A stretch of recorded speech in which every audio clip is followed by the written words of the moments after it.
আসসালামু আলাইকুম দর্শক, সাইদাস রন্ধন বিলাসে আবারও স্বাগতম জানাচ্ছি। আজ একটা নতুন ভিডিও নিয়ে আপনাদের সামনে হাজির হয়ে গেলাম। তবে আজকে কোনো রান্নার রেসিপি না, আজ আমি আপনাদেরকে বানিয়ে দেখাবো কিভাবে আমি ঘি এবং বাটার তৈরি করি। চলুন তাহলে দেরি না করে রেসিপিতে চলে যাই।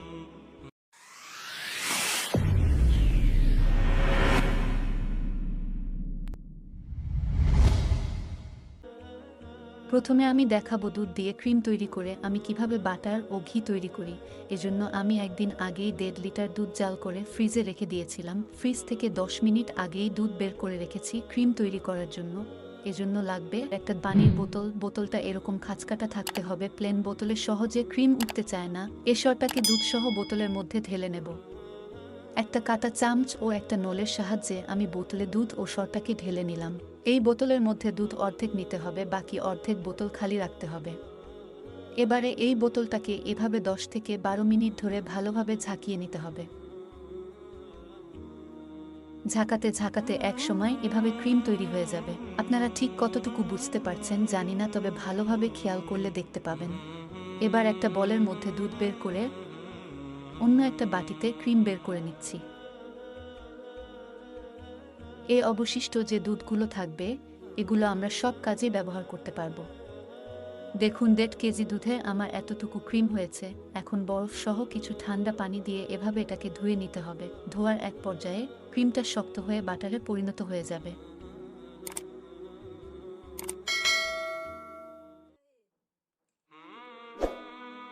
দেখুন আমার 1.5 কেজি দুধে এতটা বাটার তৈরি হয়েছে।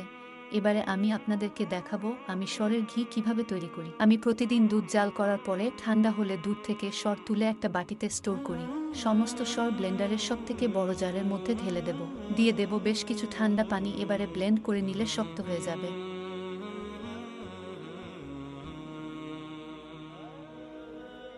এখন একটা বাটিতে এই ক্রিম তুলে 2-3 বার বরফ সহ ঠান্ডা পানি দিয়ে ভালোভাবে ধুয়ে নিতে হবে। দর্শক, আমার চ্যানেলে আপনারা যারা নতুন তাদেরকে রিকোয়েস্ট করব আমার চ্যানেলটাকে সাবস্ক্রাইব করে রাখতে, তাহলে আমার এই ধরনের প্রয়োজনীয় সব ভিডিওগুলো আপনারা দেখতে পাবেন। এবারে অর্ধেকের একটু বেশি আমি বাটার তৈরি করব, তাই একটা প্লাস্টিকের বাটিতে ফয়েল পেপার দিয়ে ক্রিমগুলো নিয়ে সব দিক থেকে সমান করে ট্যাপ করে নিলাম।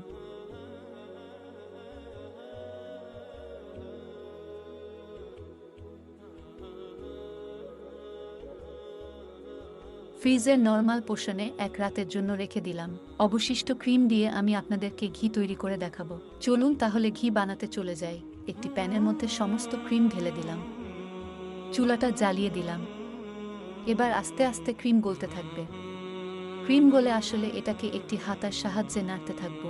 এই যে দেখছেন ফেনার মতো হয়ে উঠেছে, এগুলো ঘিয়ে পরিণত হলে মিলিয়ে যাবে। নেড়ে নেড়ে এক পর্যায়ে ঘি হতে শুরু করেছে। কালারটা চেঞ্জ হয়ে এরকম হালকা লাল রং ধারণ করবে। ঠিক তখনই বুঝতে হবে আমাদের ঘি তৈরি হয়ে গেছে।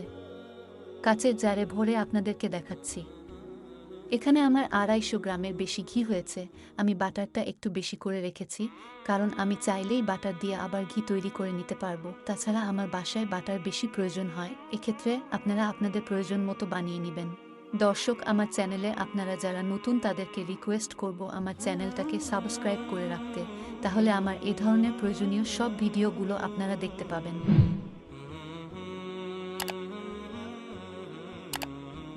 ফ্রিজ থেকে বাটার বের করে ফয়েল পেপারগুলো ছাড়িয়ে নিচ্ছি।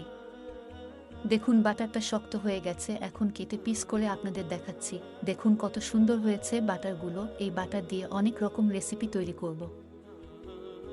আবার চাইলে ব্রেড দিয়ে বা পরোটা ভেজে এই বাটার দিয়ে খেলে পারবেন। দর্শক, আমার ভিডিও যদি আপনাদের ভালো লাগে তাহলে লাইক দিবেন, কমেন্ট করে জানাবেন আপনাদের কোনো প্রশ্ন থাকলে। ভিডিওটা শেয়ার করে সবাইকে দেখার সুযোগ করে দিবেন। আজ এ পর্যন্তই। পরবর্তী ভিডিও দেখার আমন্ত্রণ জানিয়ে আজকের মতো শেষ করছি। আল্লাহ হাফেজ।